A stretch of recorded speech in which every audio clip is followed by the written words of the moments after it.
Muy bien, que sean todos bienvenidos en el nombre del Señor Jesucristo. Gracias a los músicos, gracias al cantante. Quiero invitarlos a que busquemos la palabra del Señor en esta mañana, que vayamos al libro de San Judas. ¿Cuántos están hambrientos por la palabra de Dios hoy?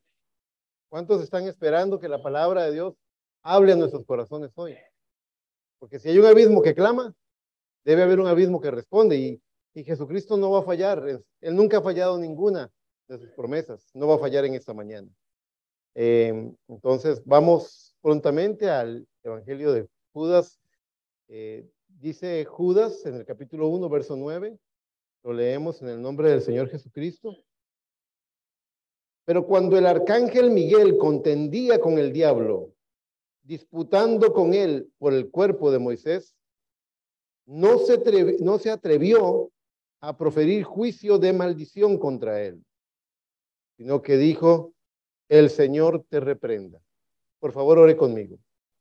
Amado Padre Celestial, te pido en el nombre santo que nos ha sido regalado del cielo, el nombre del Señor Jesucristo, que tú tomes control de esta audiencia, Señor, que tú tomes control de esta congregación, que tú tomes control de este siervo, Señor. Yo soy tu siervo inútil, Padre, incapaz de hacerlo bien, pero por tu gracia llamado a predicar el Evangelio, y estoy respondiendo al llamado, Señor, y declarando que necesito completamente de ti para poder compartir este mensaje. Padre, con temor reverente te pido que tú puedas, Señor, llamar nuestra atención, Padre, y que tú puedas quitar, Señor, cualquier distracción a nuestro alrededor para poder poner la mirada en el blanco, en el galardón, Señor, y que sepamos, Señor, Padre, cuál es tu mensaje, que tú uses mis labios para que la trompeta dé un sonido cierto y que podamos ser alertados, instruidos, redarguidos, y que cuando salgamos de este lugar tengamos la fuerte convicción y seguridad de que Jesucristo es el mismo de ayer, hoy, por los siglos, y de que Él sigue haciendo su obra en medio de su pueblo. Padre, si hay alguien enfermo, sánalo en el nombre de Jesús. Si hay alguien, Señor, con alguna necesidad material, provéele, Señor. Y si hay alguien, Padre, con una lucha en su corazón, en su vida, Señor, algo que Él no sabe cómo solucionar, brinda la respuesta, Señor. Envía la añadidura. Entre tanto, nosotros nos enfocamos en el reino de Dios y su justicia, porque te pedimos estas cosas en el todopoderoso nombre del Señor Jesucristo. Amén, amén y amén. Dios les bendiga. Tomen asiento, por favor. Muy bien, hemos sido enseñados por el mensaje de la hora que la escritura puede ser estudiada como un libro de historia, puede ser estudiado como una profecía, y también hay un tercer aspecto que puede ser estudiado como lo que llamamos los aspectos figurados de la palabra de Dios, como una exhortación personal que nos habla en tipos y sombras para nuestro ejemplo, para nuestra edificación. Lo hemos oído, ¿verdad? El profeta usó aquel ejemplo, no recuerdo si fue en el libro de Oseas o en el de Habacuc, que las palabras de Dios cita, de Egipto llamé a mi hijo. Y el profeta dice, de Egipto llamé a mi hijo, tuvo un cumplimiento histórico cuando Moisés fue y llevó las plagas a Egipto y le dijo a Faraón, deja ir libre a mi pueblo. Ahí se cumplió históricamente hablando de eso. Dios llamó a Israel, su hijo, para salir de Egipto. Pero también tuvo un cumplimiento profético, porque mucho tiempo después encontramos que cuando Jesús era un niño, José y María lo sacan de Israel, se lo llevan a Egipto, huyendo de la persecución que estaban haciendo contra los niños pequeños. Y entonces llega la noticia a oídos de José de que Herodes, el que estaba impulsando esa matanza, murió. Entonces, viendo que el cuadro había cambiado, decide regresar, y dice el Evangelio, dicen los evangelios, para que se cumpliese la escritura dicha por el profeta, de Egipto llamé a mi hijo. La misma cita tuvo un cumplimiento histórico y un cumplimiento profético. Y hay un aspecto figurado, de Egipto llamé a mi hijo, también significa, hay un tipo, una exhortación personal para cada uno de nosotros, donde la palabra le dice al creyente, tú, hijo mío, sal de Egipto, sal del mundo, para que puedas entrar en la promesa, que para nosotros es el bautismo del Espíritu Santo. Muy bien. Ese es un pequeño ejemplo para que podamos entender cómo se puede estudiar la palabra de Dios desde esas tres dimensiones. Bueno, hoy, este tema de la gran disputa, le vamos a dar esos matices también. Hoy veremos tres casos que muestran la gran disputa que el adversario de Dios ha tenido con Dios. Aquí en la lectura que tuvimos de Judas 1:9, aquí dice que Miguel el arcángel contendía con el diablo por el cuerpo de Moisés. Y para entender con qué derecho Satán trata de apropiarse de un cuerpo, para poder comprender por qué, qué le pasa al diablo tratando de pelear, de quedarse con el cuerpo de Moisés, tenemos que ir al principio para poder comprenderlo. Cuando el hombre y la mujer no conocían aún la muerte, porque Satán no tiene, ustedes ya lo saben, Satán no tiene ningún poder creativo, sino que todo su poder es corromper lo que ya ha sido creado. Es una mentira, una verdad corrompida, que es el adulterio, es el acto normal entre esposo y esposa, que debería ocurrir bajo los santos lazos del matrimonio, pero corrompido fuera de los lazos del matrimonio. ¿Qué es el pecado? Es la justicia de Dios pervertida. ¿Qué es la muerte? La muerte es la vida pervertida. Entonces, entendiendo cómo funciona el poder del enemigo, que él corrompe lo que ha sido creado, pero él no tiene ningún poder creativo, entonces empezamos a estudiar lo que significó la muerte para Adán y para Eva. La muerte significa literalmente separación de la vida del cuerpo. Cuando alguien se muere, la vida, el hálito de vida que hacía que Eric hablara, gesticulara, actuara, se ha ido y nada más queda el cuerpo inerte, sin signos vitales. La vida ha salido de ese cuerpo. La muerte significa separación de la vida del cuerpo. Y Cristo dijo, mis palabras son espíritu y son vida. Y cuando usted, hombre, mujer, no solo Adán, sino usted también y yo, nos separamos de la palabra de Dios, en realidad nos estamos separando de la vida. El hombre escogió voluntariamente, no fue obligado, escogió voluntariamente apartarse del consejo de la palabra que había sido dicha.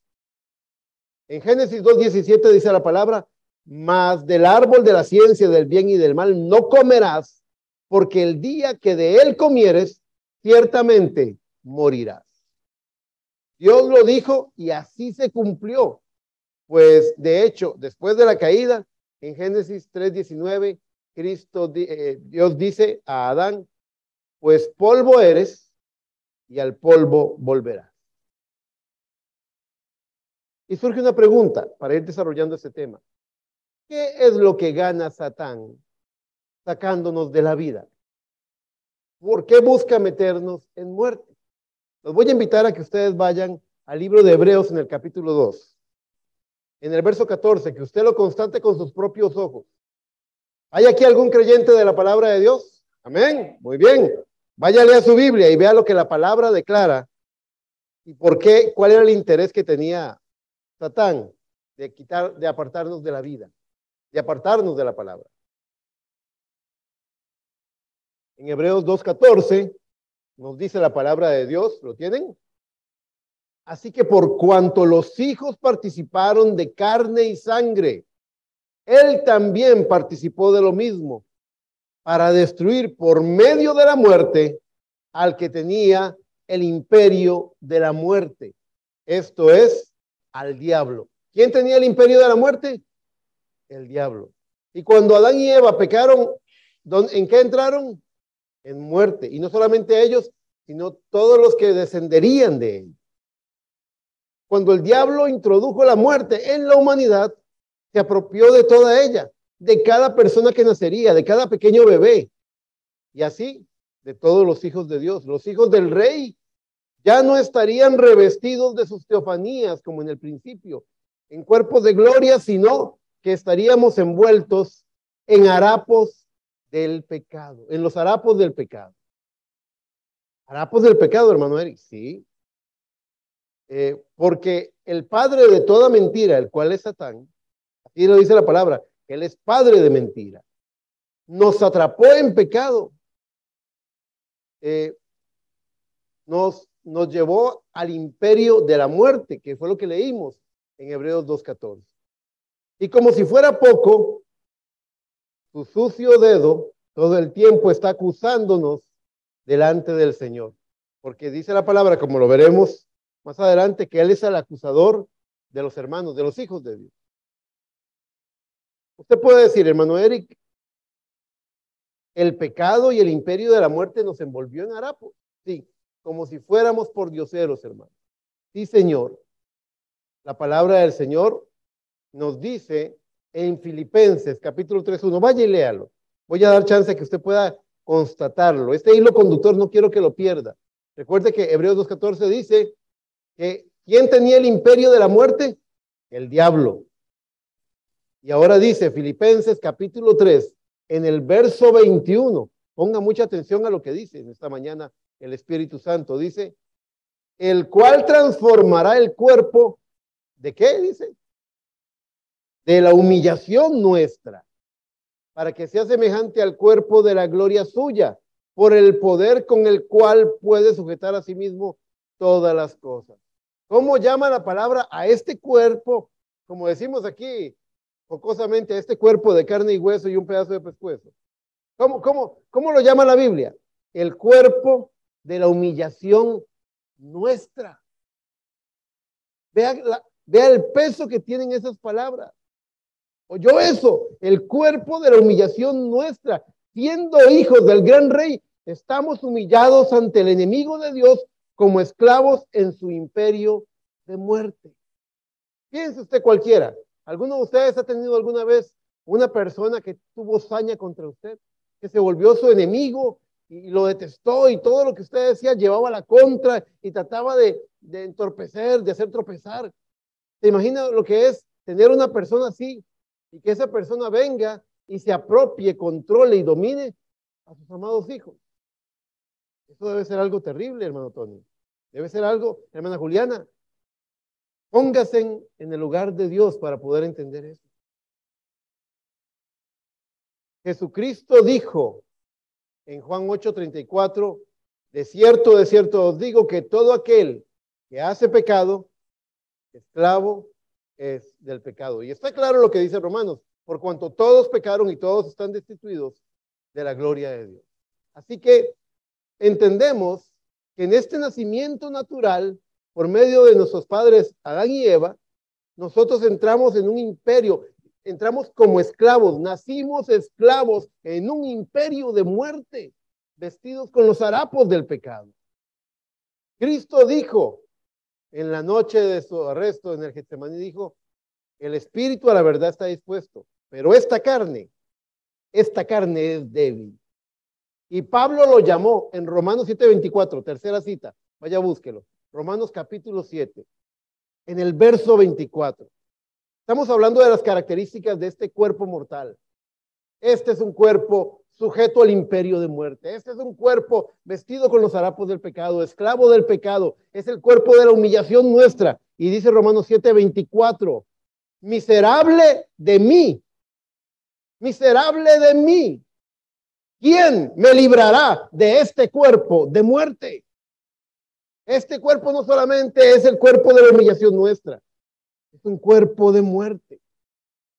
Este cuerpo es de carne, es débil. El cuerpo de la humillación nuestra es un cuerpo de muerte y el enemigo de Dios tiene a sus hijos, rehenes, los hijos de Dios como esclavos del pecado, envueltos en harapos.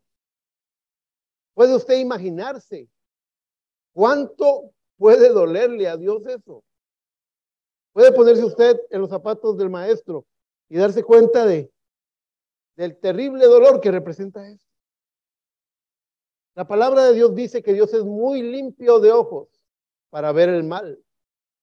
Y siendo el cuerpo del hombre hecho, ¿para qué fue hecho el cuerpo del hombre? Dice Romanos y Primera de Corintios dice que nosotros fuimos hechos para ser templo del Espíritu Santo. morada del Espíritu Santo. Dios quería tabernaculizarse en estos vasos de barro. Eso no solo nos puso a nosotros como esclavos, humillados y débiles. Esto nos lleva a otra parte. Esto nos lleva a otra parte. Esto convirtió al Santo de los Santos, al Rey de Reyes y Señor de Señores, en un indigente. Piense eso, hermana Lisbeth. Dios como un indigente. ¿Sabe lo que es un indigente? Es uno que está allá en la calle, que no tiene dónde vivir. Hermano, no le creo eso, de veras, hermano Eric. Cristo dijo en Mateo 8:20, Jesús dijo, las zorras tienen guaridas y las aves del cielo nidos, mas el Hijo del Hombre no tiene dónde recostar su cabeza. Ahora, no quiero que piensen en un indigente porque Cristo en los días de su ministerio mesiánico, esos 3 años y medio, no tenía una casa donde habitar. No estoy hablando tanto de eso, como del hecho de que la palabra de Dios dice que Él es la cabeza y nosotros el cuerpo. Y estando atrapados en esa condición, bajo este imperio de muerte, la cabeza no podía reposar en esto porque Él es muy limpio de ojos. Él no participa de pecado. Él participó, según leímos en Hebreos 2:14, de sangre y carne. Por cuanto los hijos participaron, Él participó de sangre y carne. Pero Él no fue partícipe del pecado. Y Él es la cabeza y nosotros su cuerpo. Por eso es que no tiene descanso hasta que su cuerpo sea completamente redimido. ¿Tiene sentido lo que estoy diciendo? Pueden ver la dirección que toma la predicación en esta mañana. Con razón, Él miró de lejos a Jerusalén diciendo, Jerusalén, Jerusalén, que matas a los profetas y apedreas a los que te son enviados. ¿Cuántas veces te quise juntar a tus hijos como la gallina junta sus polluelos debajo de las alas? Mas no quisiste. Un indigente, un apartado, un separado, teniendo el trono de gloria, dice la palabra de Dios, bueno, dice Juan 1:11 que a lo suyo vino y los suyos no le recibieron. Un indigente, un apartado, vagando por el mundo, buscando reposar en lo que debería ser su novia, su cuerpo. San Pablo dijo en Romanos 7:14, porque sabemos que la ley es espiritual. Esta Biblia que usted tiene en sus manos es espiritual. Dice, porque sabemos que la ley es espiritual, mas yo soy carnal, vendido al pecado. Y Pablo no lo está diciendo solamente por Pablo, lo está diciendo por todos nosotros. Fuimos vendidos al pecado. Somos hijos, sus hijos. Piensen en esto, los hijos de Dios como esclavos, humillados, vendidos al pecado, bajo un imperio de muerte. Y entonces, no era suficiente que nuestro Padre Celestial quedara indigente, sin morada, sin descanso. No fue suficiente para Él. Dios, al hacerse carne, llevó esto a la última consecuencia. Porque Él dijo, nadie los arrebata de mi mano. Él sabía que la humanidad estaba atrapada en muerte, pero Él tenía la vista puesta en sus hijos y Él dijo, nadie los quita de mi mano. En Filipenses 2:7 nos cita la palabra de Dios, sino que se despojó a sí mismo. No fue suficiente que estuviera sin reposo, indigente, sino que dice, sino que se despojó a sí mismo, tomando forma de siervo, hecho semejante a los hombres, y estando en la condición de hombre, se humilló a sí mismo, haciéndose obediente hasta la muerte, y no cualquier muerte. Muerte de cruz. La muerte más vergonzosa. Por eso dice la palabra de Dios que las mujeres miraban de lejos la cruz. Porque en las películas de Semana Santa ponen a un Jesucristo con un trapito que lo cubría, pero a Él lo despojaron completamente. Piensen en las palabras, el cuerpo de la humillación nuestra. Véanlo en la cruz del Calvario doliente. Piensen en eso. No solamente no tenía su reposo, descansar en su cuerpo, su iglesia. Lo que se hizo, se humilló, es obediente hasta la muerte y muerte de cruz. Y morir en la cruz era morir como un maldito, porque la palabra de Dios dice, maldito todo aquel que fuere colgado en un madero. ¿Están viendo el cuadro que yo estoy viendo? Esto es una historia de terror hasta este momento, una historia terrible. Los hijos atrapados, él crucificado, se humilló hasta lo sumo. Pero no, yo sé que ustedes son creyentes, ustedes saben que por cuanto él se humilló hasta lo sumo, la palabra de Dios también dice que Dios exaltó a Cristo para que toda familia de los cielos y de la tierra doble rodillas en el nombre de Jesús. En realidad esta es una historia de victoria, pero estoy trayendo un antecedente para que usted pueda pesar el porqué de la disputa. El diablo, al meter en muerte a Adán y Eva y a toda su descendencia, nosotros, nos metió en un dominio, en el imperio de la muerte. Con este cuerpo de carne, sin aquellas teofanías, solamente hombres de carne, nosotros nacimos este mundo hablando mentira, esclavos del pecado. En el cuerpo de la humillación nuestra, en este cuerpo de muerte, dijo San Pablo. Pareciera una causa perdida, pareciera un imposible. Y luego, aquel que se suponía que iba a morar en nosotros, descansar en nosotros, reposar en nosotros, dijo en un sentido profético, en un sentido espiritual, el Hijo del Hombre no tiene dónde reposar su cabeza. El indigente. Hay una canción, se me olvida el nombre, la hermana Gretel y yo a veces la cantamos. Esta, la de, creo que lo he visto en otro lugar. Yo le conocí, no le pude. El peregrino de Nazaret. Lo vi en un vagabundo, lo vi en el preso en la cárcel. No nos damos cuenta de lo que el Espíritu está tratando de decirnos. Ahora, antes de continuar, tenemos que hacernos una pregunta. Ya sabemos por qué el diablo quería sacarnos de la vida y meternos en muerte, para tenernos bajo su dominio. Está claro, ¿verdad? Está bien claro lo que nos hizo. Pero ahora sigue la otra pregunta. ¿Y por qué Dios quería el cuerpo de Moisés? Porque leímos en Judas 1:9 que el arcángel Miguel estaba peleando por el cuerpo de Moisés. Un hombre más, otro hombre más vencido por la muerte. ¿Cuántos muertos han habido en la historia de la humanidad? Millones, billones, trillones, incontable cantidad. ¿Qué representaba ese cuerpecito? El profeta dice que cuando estos 16 elementos se reducen y se secan, porque se convierten en ceniza, porque la vida sale del cuerpo, nos convertimos en, ¿alguien recuerda la cifra? 20 centavos era. Una cucharada de minerales. Nos convertimos en nada. ¿Por qué Dios peleaba por ese cuerpo? Satanás lo quería para corromper su carne, para borrar todo vestigio de la mano de Dios en él. Quería verlo podrirse, quería verlo hecho cenizas. Y lo que Satanás quiso ver en el cuerpo de Moisés, lo quiere ver en su cuerpo también. Y en el mío. Y en el mío. Quería verlo hecho cenizas. Pero ¿por qué Dios lo disputa? ¿Es que acaso no sabe Dios que el hombre escogió la muerte en vez de la vida? ¿Por qué lo disputa?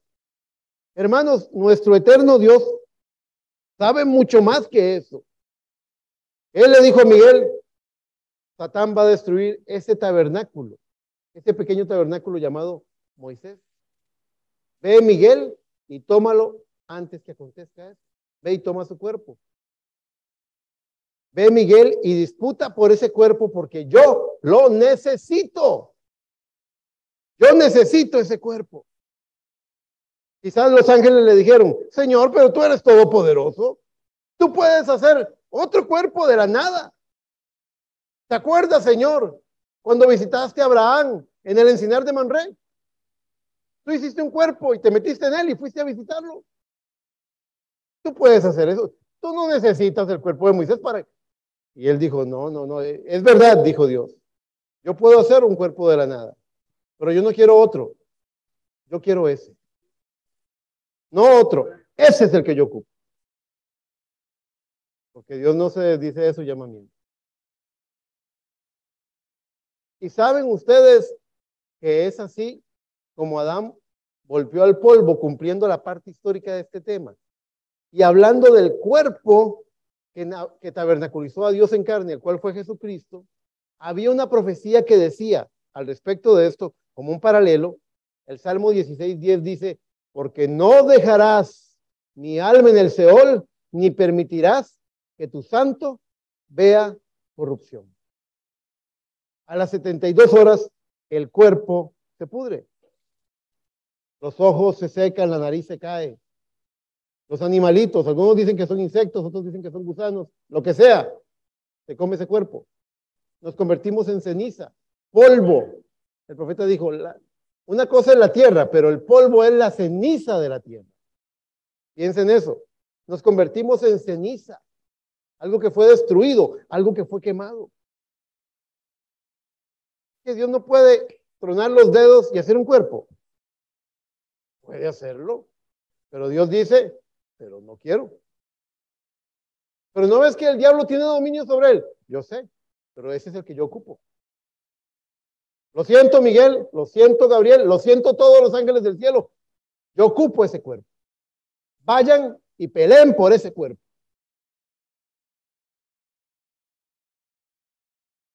Pero como ya les dije, eso es un hermoso tipo del cuerpo de Cristo que es su iglesia. Dios no permitirá que el enemigo retenga en muerte el cuerpo de su ungido. Sí, yo sé lo que quiere decir la Biblia, porque tiene un cumplimiento profético y el cuerpo de Jesús antes de las 72 horas se levantó de la muerte. Y su santo, el santo de los santos, el rey de reyes, no vio corrupción. Amén. Pero también quiero decirles que hay un cumplimiento profético, porque el cuerpo de Cristo es su iglesia y Él no permitirá que su cuerpo vea corrupción. Él no lo va a permitir.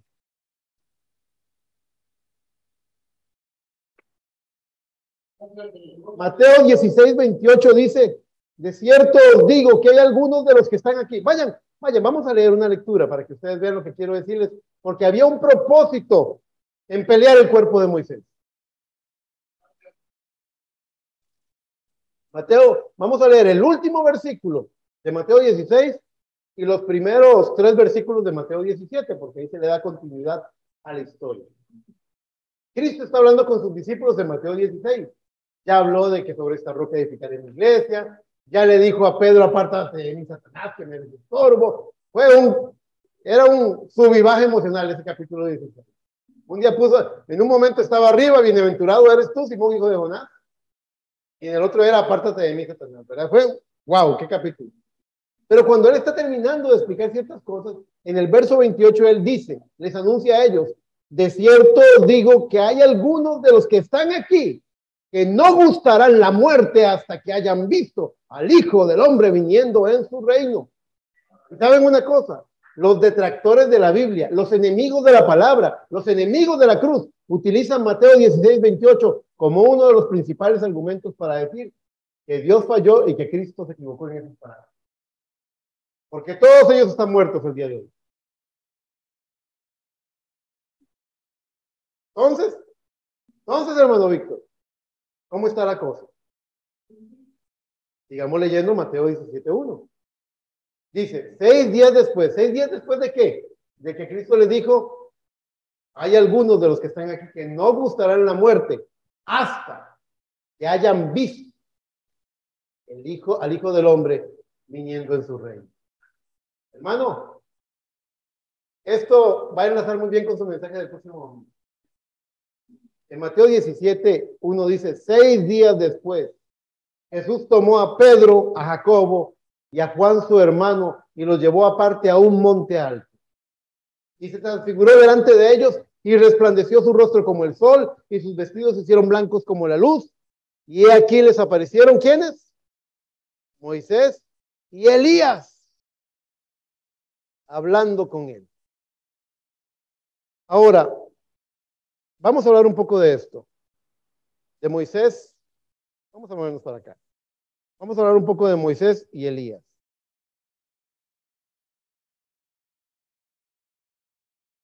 ¿Moisés murió, sí o no? Recuerden eso, Moisés murió. ¿Quién fue el que sepultó a Moisés? Dios lo sepultó. Siempre pienso, no sé por qué para mí tienen un peso especial las palabras. Cuando Dios le habla a Josué, al principio del libro de Josué le dice, mi siervo Moisés ha muerto. Eso tiene un peso. Porque, ¿cómo dice la palabra? Porque, me olvido cómo dice exactamente la cita, porque apreciada es ante el Señor la muerte de sus santos. Estimada, gracias. Porque estimada, es decir, Dios la valora, la estima. Tiene un peso, ese pase al otro, ese cruzar ese portal al otro lado, tiene un peso de gloria, porque allí se sella nuestro testimonio. Y Moisés había peleado grandes batallas. Moisés había hecho grandes batallas, conquistó Egipto con un pedazo con una vara en una mano, siendo 80 años. Entonces, lo que hallamos, hermanos, es que Moisés tenía un propósito, él tenía que estar allí en el monte de la transfiguración. Por eso Dios no quería otro cuerpo. Ese era el cuerpo que él ocupaba. ¿Por qué lo ocupaba ahí? Ahora, antes de hablar de eso, hablemos de lo que Cristo dijo en Mateo 16:28. De cierto digo que algunos de ustedes no gustarán la muerte hasta que hayan visto. Y lo que ocurrió ese día, en Mateo 17:1 en adelante, fue, el profeta dice, una visión anticipada de la segunda venida de Cristo. ¿De veras, hermano Eric? Sí. Primera de Tesalonicenses 4:13 en adelante dice que no precederemos a los que durmieron. Que los que durmieron vendrán con Cristo. Es lo que dice. Y habla de una resurrección. Y luego dice, luego nosotros los que vivimos seremos transformados. Y luego seremos arrebatados y nos encontraremos con Jesús en los aires y así estaremos para siempre con el Señor. Para los que hay mucha iglesia hoy en día que contradice la doctrina del arrebatamiento de la iglesia, pero allí está. Está escrito y lo dice claramente. Dios viene por su iglesia. De hecho, en esa segunda venida, Él no pone sus pies en tierra, Él se encuentra con nosotros en los aires. Pero hablando un poco de esto, ¿por qué es que el profeta dijo que esta experiencia del monte de la transfiguración era la visión anticipada de la segunda venida de Cristo? Porque aparecieron Moisés y Elías. Había 3 testigos allí para ver eso: Pedro, Jacobo y Juan. El profeta dice, la fe, la esperanza y el amor, porque Pedro es un tipo del creyente verdadero, Juan es el discípulo del amor, así que decía, Pedro, Jacobo y Juan son fe, esperanza y amor. Ahí estaban los 3 testigos de Dios tipificados. Y estando allí en el monte de la transfiguración, Cristo, cuando torna su rostro como el sol, sus vestiduras se vuelven blancas. Dice el profeta, ¿qué es lo que está haciendo Dios ahí? ¿Qué es lo que está haciendo Cristo? Está mostrándonos a nosotros la clase de cuerpos que tendremos cuando seamos glorificados. Nos está mostrando lo que nos espera.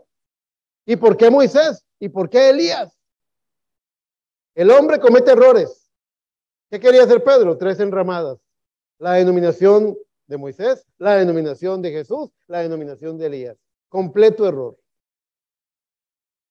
Cuando él estaba diciendo esto, dice la palabra que la voz en la nube dijo, este es mi hijo amado, a él oíd.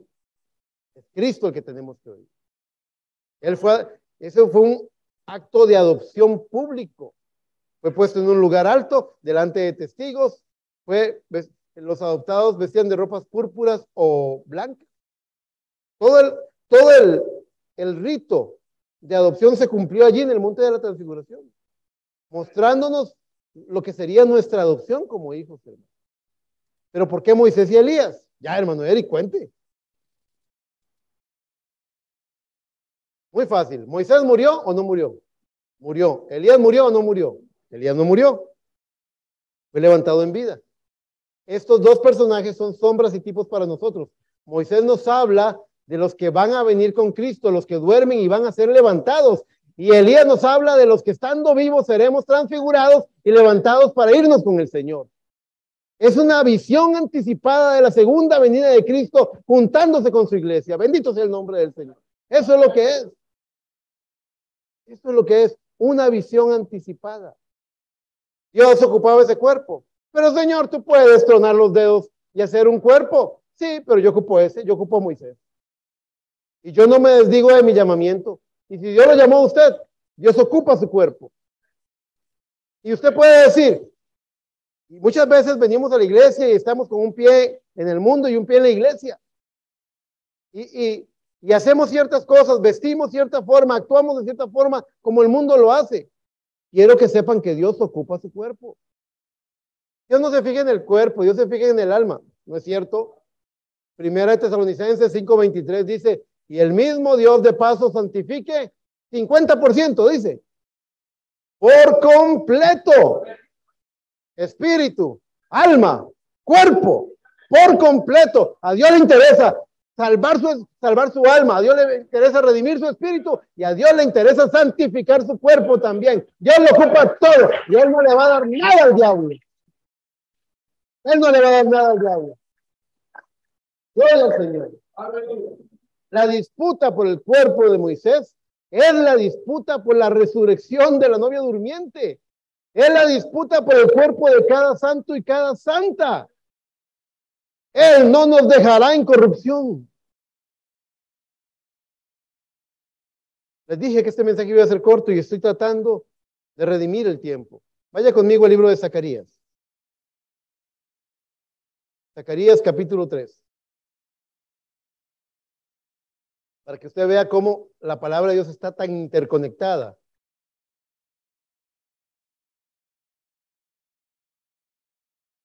Zacarías 3:1.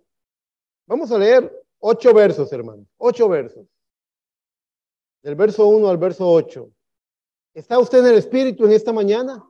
¿Está usted en esta atmósfera? ¿Está captando lo que el Espíritu Santo está tratando de decirnos? Oiga lo que dice Zacarías 3:1 y súmelo a esto que ha sido hablado. Verso 1 dice, me mostró al sumo sacerdote Josué. En la Biblia hay 2 Josués. El Josué, que fue patriarca, el líder, el general Josué, el comandante, que repartió la tierra por heredad. Y este Josué, que está hablando en los días de la deportación a Babilonia, cuando volvieron, cuando se estaba restaurando Jerusalén. Dice, me mostró al sumo sacerdote Josué, el cual estaba delante del ángel de Jehová. Y Satanás estaba a su mano derecha. ¿Qué estaba haciendo Satanás? Qué tramposo, ¿verdad? Qué despreciable. ¿Quién le puso la trampa al hombre? Satanás. ¿Quién lo está acusando? Es un cobarde. Es un abusivo. Es un jactancioso que trata de decirle a Dios, yo tengo a tus hijos, yo los gobierno, yo los domino. Los tengo humillados en ese cuerpo que no logran vencer el pecado. Pero dice, entonces dice, y Satanás estaba a su mano derecha para acusarle. Verso 2, y dijo Jehová a Satanás, Jehová te reprenda. Ve usted, Jehová dijo, Jehová te reprenda. Jehová que ha escogido a Jerusalén te reprenda. ¿No se le parece a lo que leímos? Solamente en estas 2 citas, solamente en la cita de inicio, Judas 1:9, y en esta vemos esta expresión tan particular. Jehová te reprenda. El Señor te reprenda. ¿No es este un tizón arrebatado del incendio? Ahora ve el verso 3. Y Josué estaba vestido ¿cómo? De ropas viles. ¿Qué les dije yo que eran los harapos? El pecado. Revestidos de pecado. Humillados como esclavos del pecado. Los harapos de un esclavo es eso, dice, vestidos con ropa, y estaba vestido de vestiduras viles, y estaba delante del ángel, y habló el ángel y mandó a los que estaban delante de él diciendo, quitadle esas vestiduras viles. Y a él dijo, mira, no le dijo, he quitado tus vestiduras, dice, mira, he quitado de ti tu pecado y te he hecho vestir ropas de gala. ¿Cómo se visten los hijos del rey? Los hijos del rey se visten de gala. Son príncipes, son reyes, son sacerdotes, son herederos. Y te he hecho vestir con ropas de gala. Verso 5. Después dijo, pongan mitra limpia sobre su cabeza. ¿Saben lo que representa la mitra en la cabeza del sacerdote? ¿Alguien sabe lo que estaba inscrito en la corona del sacerdote? Santidad a Jehová.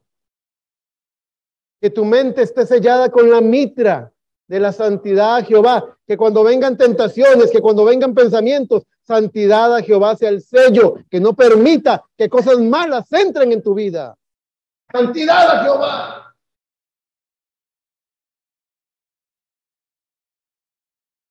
Y le vistieron las ropas. Y el ángel de Jehová estaba en pie.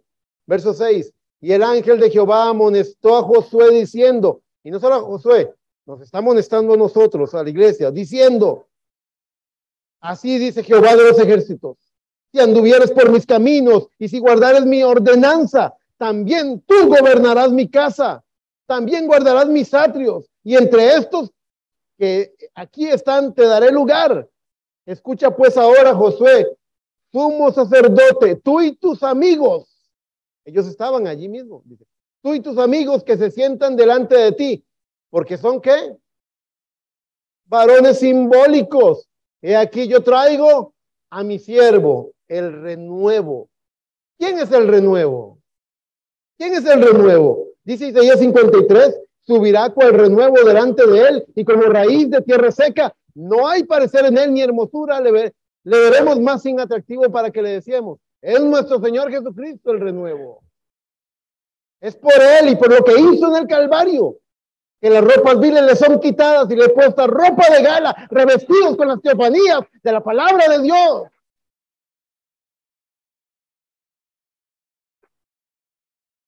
Estos hombres son varones simbólicos porque no son ellos, están hablando de nosotros, de su iglesia, de su novia. El siervo del Señor subirá con el renuevo, es nuestro Señor Jesucristo. Así que el Rey de Gloria aceptó, el Rey de Gloria, aceptó ser un indigente, aceptó no tener dónde recostar su cabeza y se hizo siervo, participando de sangre y carne, igual que sus hijos. ¿Por qué? Porque él iba a destruir el imperio de la muerte. A mí me encanta ese pasaje y no lo traje, pero lo he leído y lo he citado. Ese pasaje del Antiguo Testamento, tal vez alguien lo pueda buscar y decirme cuál es, donde dice el Señor, muerte, yo seré tu muerte. El diablo nos tenía bajo el imperio de la muerte y Dios se hace carne en Cristo y se hace siervo y se hace esclavo y se hace indigente y viene y nos hará pues de este cuerpo de la humillación nuestra, porque el cuerpo de Jesús, les voy a decir algo, ¿dónde están los niños? ¿Dónde están los niños hoy aquí? Para verlos. Judith, Dios te bendiga, Naomi. Ahí está el tremendo. Lindo él. Cada niño, ahí está Ian. Oigan esto. Allá en el mundo les ponen en una pantalla al Capitán América. Les ponen a Superman. Les ponen a Thor. Y ellos, ¿verdad que sí, Cristina? Sí, cierto. Y les ponen a estos personajes. Y Thor es muy poderoso porque puede dominar el trueno. Y Superman, las balas le rebotan en el pecho, ¿verdad? Y ellos son grandes héroes en este mundo por los poderes que tienen. Pero ¿saben lo que hace magnífico y precioso nuestro Señor Jesucristo? Él no vino con un cuerpo con superpoderes. No, Señor, Él participó de sangre y carne. Él sintió nuestra pena, nuestro dolor, nuestra hambre, nuestra lucha. Él lo experimentó en carne propia. Él no venía con superpoderes. Él solamente venía con el poder de la palabra en su corazón. Eso fue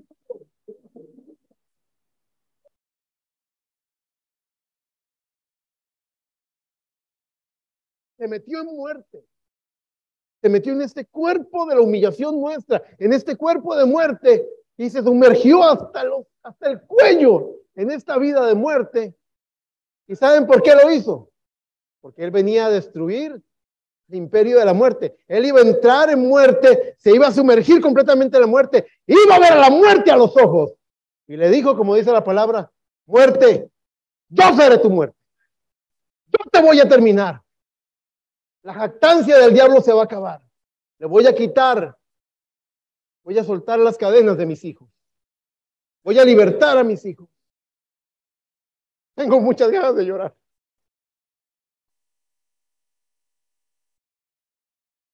Apocalipsis 1:17, hermanos. Muerte, yo seré tu muerte. Oseas 13:14. Gracias, hermano. Muerte, yo seré tu muerte. Él fue al Calvario. Recibió los azotes. La piel de él, Cristina, no era como la piel de Superman. Cuando el látigo lo golpeó, le rompió la piel. Se exhibieron sus costillas. Él sufrió. Eso, ¿sabe lo que es valentía? Valentía no es la ausencia de miedo. María Paula, ser valiente no es no tener miedo. Ser valiente es sobreponernos al temor. Es vencer el temor. Cristo vino en un cuerpo de debilidad. Y así peleó. ¿Por qué?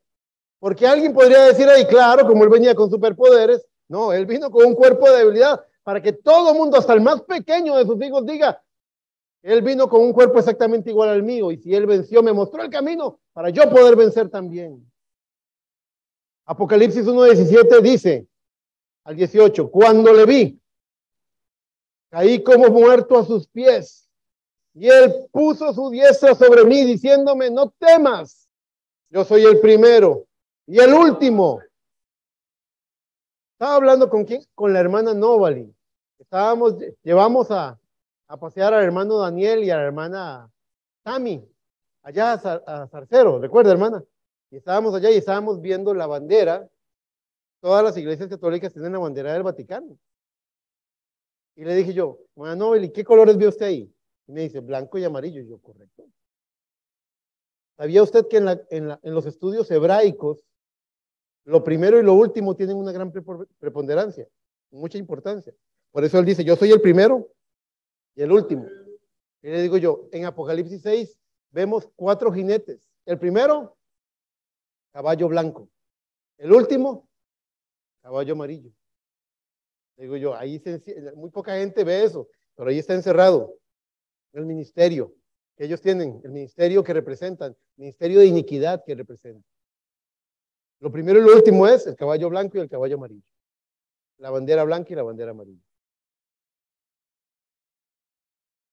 Dice, yo soy el primero y el último, verso 18. Y el que vivo y estuve muerto, mas he aquí vivo por los siglos de los siglos. Amén. ¿Quién es este personaje? Jesucristo. ¿A alguien le queda duda de que es él? Yo soy el que vivo y estuve muerto, mas he aquí vivo por los siglos de los siglos. Amén. Y ahora viene con un regalo. Dice, y tengo las llaves de la muerte y del Hades. Tengo las llaves de la muerte y del Hades. Él descendió al Hades. Él descendió a los infiernos. Él murió como muere un hombre. Participó. Llegó a muerte. Y llegó. Y viendo a los ojos a la muerte, le arrancó las llaves del infierno y de la muerte. ¿Para qué? Para que ese dominio sobre la humanidad se acabara. Hermano, ¿y por qué seguimos muriendo? Ahí estamos hablando de que la muerte en este momento se ha convertido en un Uber, en un taxista, que te lleva a la presencia del Señor. Porque carne y sangre no entrarán al reino de los cielos. Va a haber una resurrección para los que partan. Y para los que estén vivos, una transformación. Ahora, esta es la palabra soberana para nosotros. ¿La creemos? ¿La reclamamos? Muy bien, les quiero decir Solamente me queda una cosa por compartir en esta mañana. Les quiero compartir una cita que el profeta, de algo que el profeta dijo en Preguntas y Respuestas número 2 del 23 de agosto de 1964. Yo se las había compartido a ustedes hace unos meses. En el chat, individualmente, en mi lista de difusión, yo les había compartido esto. Dice, cierre sus ojos y escuche estas palabras. El profeta dice, yo reclamo a cada uno de ustedes. Yo los reclamo a ustedes esta noche. Yo los reclamo todo el tiempo. Yo siempre los reclamo. Y eso como mi hermano y hermana. Ustedes son mis hijos.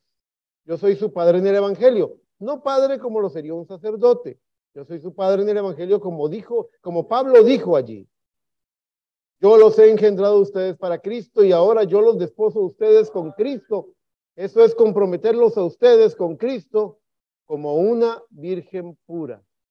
No me decepcionen, no me decepcionen. Manténganse como una virgen pura. ¿Cómo lo voy a hacer, hermano Branham? Quédese con la palabra. Bajo esta unción. Bajo esta unción.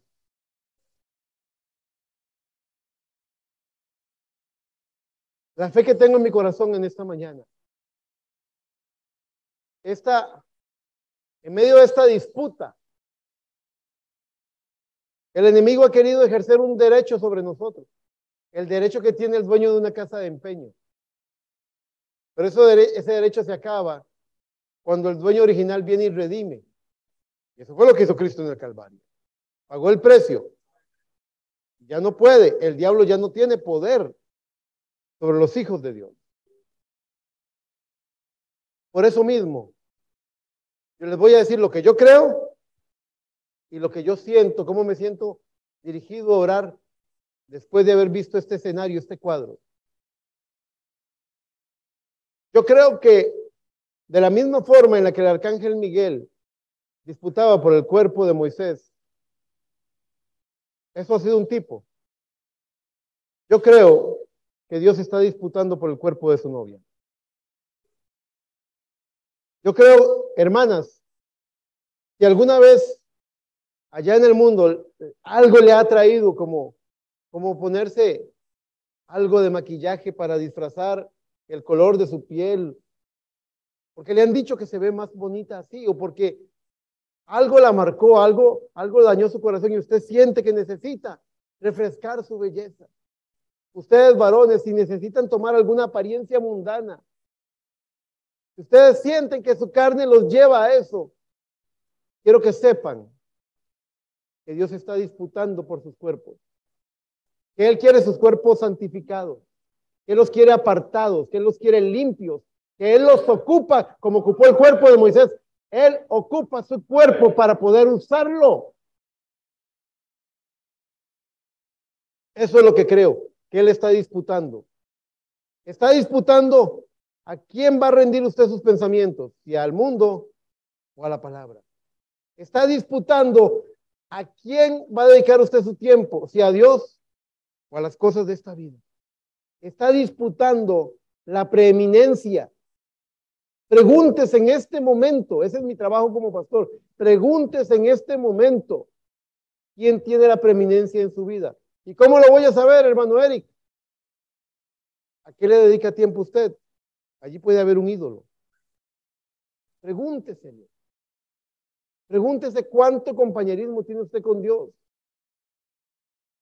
Recuerde a David diciendo, hablando de estando con Dios en las vigilias de la noche, al levantarme, al acostarme, en mis entradas, en mis salidas. Él es el Dios de sus 24 horas. Él es el Dios del domingo en la mañana nada más. ¿Quién es Él? Él es el Dios que viene y lo visita con pensamientos de bien, con pensamientos de la palabra. ¿O Él es el Dios desconocido que oigo al hermano Eric citar el domingo en la mañana? ¿Quién se está rindiendo usted? Porque hay una disputa y la disputa es para traer una reclamación. Y el diablo está reclamando y dice, son míos. Y Cristo está diciendo, son míos. Y cuando el diablo viene y abre el acta de decretos en nuestra contra, dice el libro de Corintios, está destruida esa acta, está en blanco. No tiene con qué acusarnos ya no más. Ya no. ¿Por qué? Porque dice la palabra que Cristo en la cruz del Calvario exhibió públicamente a los principados y a las potestades. Y dice que el acta de decretos que nos era contraria, la tomó y la clavó en la cruz del Calvario, destruyéndola para siempre. Por eso es que él aceptó cada martillazo a esos clavos, porque cada golpe que se daba destruía el acta de decretos de nuestra contra. Así que él decía, dale más duro, destruye este cuerpo, porque yo lo levantaré en 3 días. Levantado, dice la palabra, por el poder de una vida indestructible. Hay una disputa, y por esa disputa surge una reclamación. Y con esta fe, por esta palabra, en esta atmósfera, en esta mañana, yo les reclamo a ustedes en el nombre del Señor Jesucristo. Reclamo sus matrimonios, reclamo sus hogares, reclamo sus vidas, reclamo aún a sus amados, lo que ustedes estén pidiendo. Yo lo reclamo en el nombre de Jesús.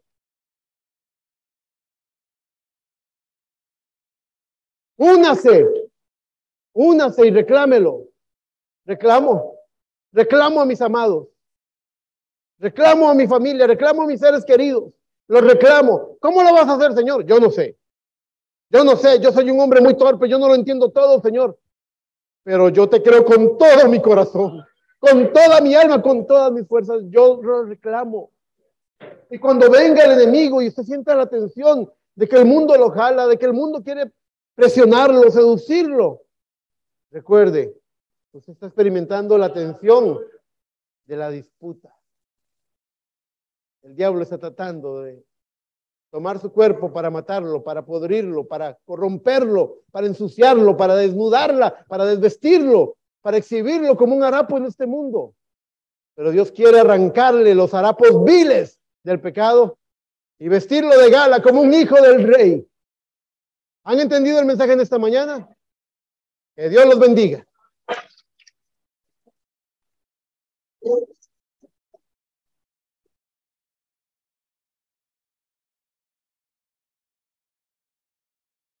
Por favor, póngase de pie. Llore conmigo. 10:29, cumplí el compromiso. Dije, quiero decirlo, quiero predicarlo, pero voy a sujetarme. Hoy tenemos varias cosas que hacer. Así que queríamos avanzar en esto. Quiero que por favor se incline su rostro. Y mientras los músicos y el cantante vienen a la plataforma, oremos al Señor por esta reclamación. ¿Sabe? ¿Alguien sabe lo que es una reclamación? En un día del Padre, mi esposa y mis hijas lindas, mi familia que tanto amo, me regalaron para un día del Padre, me asustaron. Me regalaron un inversor pequeñito de soldadura, muy lindo. Una mascarilla y ¿cómo se llama esto? Que corta con el disco, un esmeril, un metabo.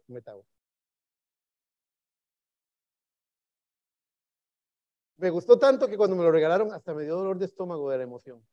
Nunca he sido así, pero me dio dolor de estómago. Ahí está. Ay, me agarró dolor de estómago. De la emoción. Y luego el tiempo cuando ya había usado un par de veces el metabo y se usó para un trabajo aquí y como que se quemó.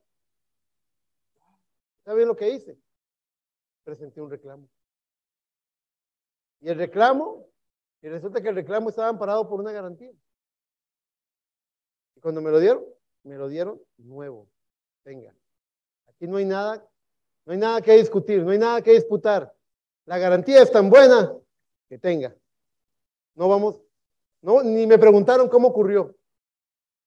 No me preguntaron qué fue, que lo metí en un balde de agua, no, nada. Nada más me dijeron, tenga, una garantía excelente. Quiero que sepa algo.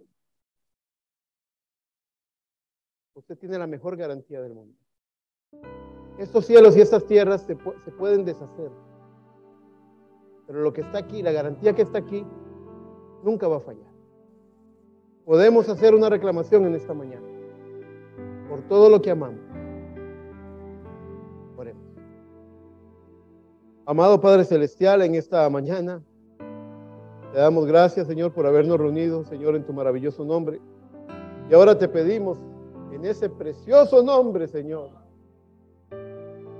es como una gran, enorme sombrilla que cubre muchas cosas, que metas a todo lo que amamos, Señor, nuestros seres queridos. Pelea por sus cuerpos, pelea por sus vidas, pelea por nuestras vidas, Señor. Tú fuiste al Calvario y peleaste la más grande batalla que jamás se ha peleado nunca. Y los efectos de esa batalla nos han alcanzado aquí en el 2023. Y el diablo se está jactando. Pero cuando Él venga con sus acusaciones, recordaremos que Él ya no puede apuntarnos con su dedo. Recordaremos que tú peleas por tu novia, por tu iglesia. Recordaremos, Señor, el precio que fue pagado y la garantía que nos ha sido concedida, Padre. Por lo tanto, bajo esta garantía eterna y perfecta, levantamos nuestras manos y reclamamos todo lo que amamos en el nombre de Jesús. Cada amigo que tenemos en nuestro corazón, cada familiar, lo reclamamos todo. Y queremos decir lo mismo que dijiste. Ninguno los arrebata de mi mano. Ninguno los arrebata de mi mano. Reclamamos en el nombre de Jesús esto. Por un perfecto sacrificio. Por una victoria perfecta en una disputa justa, Señor. Con esa garantía extraordinaria que nos has concedido. Gracias, Padre. En el nombre de Jesús. Amén. Amén.